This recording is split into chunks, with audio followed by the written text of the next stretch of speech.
Hi friends, అలా ఖాళీగా ఉన్న కింద నడుచుకొని వెళ్తున్నాను. జస్ట్ మిస్లో కొబ్బరికాయ పడింది పైనుంచి. ఏంట్రా బాబు ఇలాగైంది అనుకుని పైకి చూశాను. పైన ఎవరు లేరు. కొబ్బరికాయ తెస్తుంటే మా వాడు వచ్చి మాయా కొబ్బరికాయ నేను కొట్టిన అన్నాడు.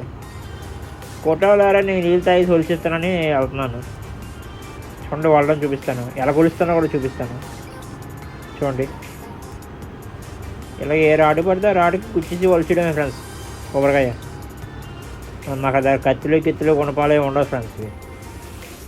అందువల్ల ఇలాగే చేస్తాం. తర్వాత నీళ్ళు తాగాలి కదా, అందుకని నీట్గా ఒక రాడ్ తీసుకొని చుట్టూ కొట్టుతున్నాను ఫ్రెండ్స్. అలాగైతే వాటర్ లోపల ఉంటుంది. ఆహా, దొరికిన కొబ్బరికాయ తాగితే భలేకుంటుంది ఫ్రెండ్స్ ఫీలింగ్. సూపర్. నచ్చితే లైక్ చేయండి, సబ్స్క్రైబ్